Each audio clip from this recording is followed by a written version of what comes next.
Hey guys, it's Magda. Welcome back. This is part 4 of our Polish cabbage rolls, which are called Golombki. And this is the last little part. I want to show you what they came out looking like, which they came out perfect. I already actually ate one. It was delicious. And we have to make the tomato sauce that goes on top. And I'm about to give away a coveted Polish secret as to what the tomato sauce is. Obviously, it must have become this when Polish people moved to America and created something different, because I'm sure the first tomato sauce that was created in Poland wasn't what it is today, or isn't this version. But this is, since I've been in America, this is the way it's been made since I've been little. So this is the way it is. And it's funny, I have a Polish friend. His name is Eric. Eric, if you're watching, hey.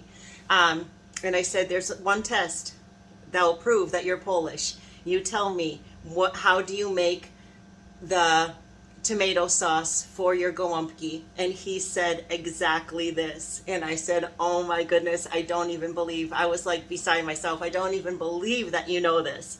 But yeah, Eric is Polish.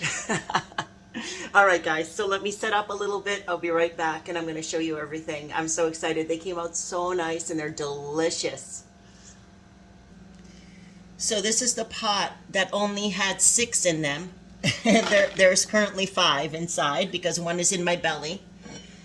But, I mean, well, this used to be covered when I first opened it. You see how I eat the cabbage leaves that have become brown. The cabbage leaves that cover the rolls and the cabbage leaves that are under the rolls, I eat them because I love cabbage. Like I told you guys, I have cabbage in my veins. So this is perfect for me. I'm so excited. This is like a little cabbage blanket. Everything is still warm, but see how perfect they look? Look at those. They're just amazing. They're gorgeous. They're a little brown on the edges. They're not overcooked. When they're overcooked, they become almost like brown. They're still a little bit green. They're beautifully, like they're almost transparent. They're beautiful. It's almost like lace. They're really, really nice. So this is what this one looks like. And let me show you the other one. I actually haven't peeked in the other one. This is the other pot. Beautiful brown on the edges, a little brown on the top. Look at those babies. These are still hot because there's 2 layers of them, but see how gorgeous they are? They're absolutely beautiful. They're not overcooked. See how green they are still. Some of the leaves are still green. Beautiful. Just beautiful. And they taste so good. And the rice, when we're going to cut into them together so you can see, but the rice inside is flaky. It didn't become mush. That's the whole point of only par cooking the rice. You don't want to cook the rice all the way and then put it into the rolls and cook them for another hour to hour and a half in the oven, because then you're going to end up with mush. So here the rice the rice finished cooking in the oven because it was only par cooked, and it remained flaky and individual grains. It's beautiful. So okay guys, so you see what that looks like. It came out amazing. We're going to put them, so they're going to do 2 different homes. So I bought these containers. So we're going to load up these containers, and we're going to put the tomato sauce on top, cover them up, and throw them in the fridge for safekeeping until tomorrow. They're going to be delivered where they need to be tomorrow. So, okay, let's start on the sauce. Okay guys, so the top secret tomato sauce that goes on top of these delicious rolls is Campbell's tomato soup. 1 can soup with 1 can of regular milk. Well, this is low fat. I don't know. Oh, this happens to be 1%, which is fine. 1 can with 1 can of the low fat milk, and then a second can, because we have a lot of those rolls, and 1 can of half and half. That's the big secret. And normally I'd be heating this right up on the stove, mixing it on the stove in a pan, but I'm not going to heat this up because this is going right in the fridge on top of the rolls. So we're just going to mix everything in a bowl, whisk it together. Excuse me. We're going to put it right on top of the rolls and put it away, so there's no need to heat it today. Whoever, when the people that it's going to are eating, then they're going to heat up the whole mess together. So that's a big secret, guys. I don't know what traditional tomato sauce from Poland is, because this is what I know it to be. Just straight up the way it is. No extra flavorings. I mean, salt and pepper, after you heat everything up, you can still sprinkle everything with salt and pepper, right? But nothing extra in the sauce other than the milk and half and half. I should do some research and actually look into what traditional Polish tomato sauce was for the Golombki.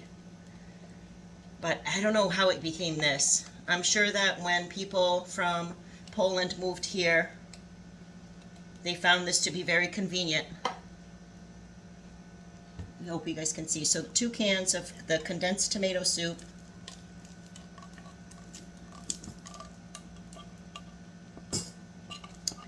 They found this to be convenient, cheap, tastes good, you know. And that's what we got. So 1 can of milk. Seems like a lot. Maybe I'll do like 1 can of milk and half a can of half and half, because I don't want it too soupy either.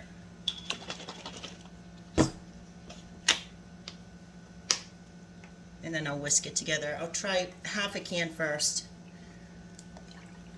Half and half is half milk and half cream. It's just a little bit richer than milk.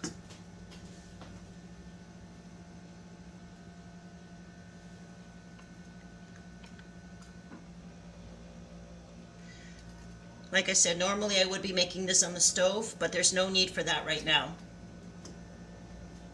There's no need for this to be hot right now.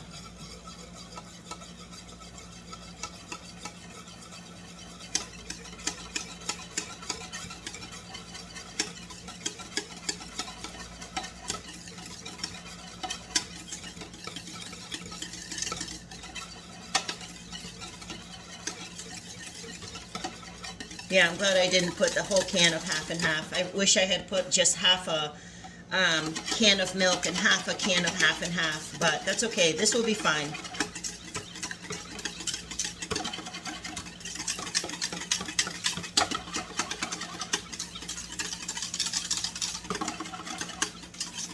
So that's it, guys. You know the secret recipe for Golombki tomato sauce. I gave it away.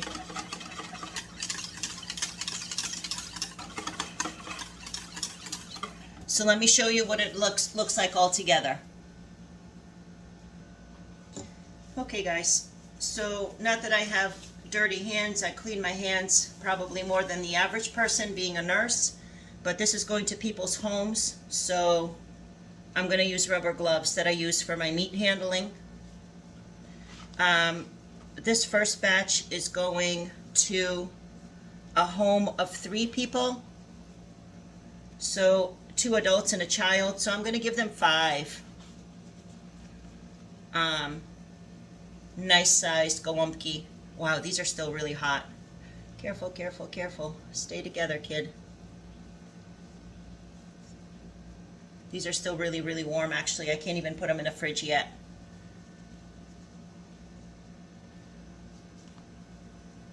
Actually, both of them, I'm going to give them 5. And I'm going to have 6 left over for myself, 5 left over for myself too. So that's perfect. So this is going to go for a small family of 3. And the next batch, which is also going to be 5, but these are too hot to handle. I'm going to take them from the other pot that is cooler. Just easier to handle these. It's all the same, so. And this is going to one gentleman who's Polish. His roots are Polish, and he loves cabbage rolls. And I have been talking about these for a long time, and I just haven't been delivering, so he's going to get 5 also. These are just beautiful. You gotta just lift them very gingerly so they stay together and they stay in one piece. I think there's a little bit of cabbage on the bottom of that one, and that's pretty perfect, guys. So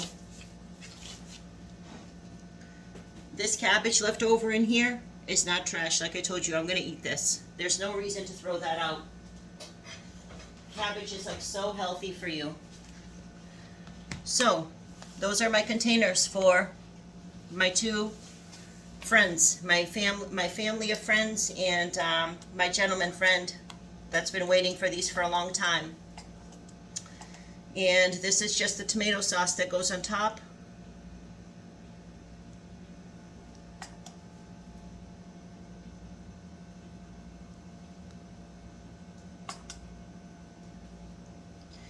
I think both of them have a microwave. They'll just be able to heat this right in the microwave. I think there's enough sauce in there. Maybe I'll put a little more just so they can take a little sauce out for each Golombki, you know, for each Golombek. So that's it, guys. Beautiful, beautiful. And one last thing I want to show you is what it looks like on the inside, how flaky and beautiful it came out on the inside. I'll be right back. That's why I say each one of these is a meal, because, I mean, it covers a small plate, you know. That's definitely enough for a lunch or a dinner, let's say. But I just want you guys to see, like, what it looks like inside. You see how everything is still just like the way it's supposed to be. It's flaky, it's not all smushed together, and it's individual grains. I like that. You know, it's just not overcooked, which is important. Really, really nice. These cabbage rolls, I'm really pleased with them. So that's it, guys. That's part 4 of the cabbage rolls. I hope you try the recipe yourself. It's so easy and it's so delicious. And thank you so much for being here and hanging out. And we're about to do day 24 body challenge. Going right on to the next video. I'll see you guys so soon. Bye.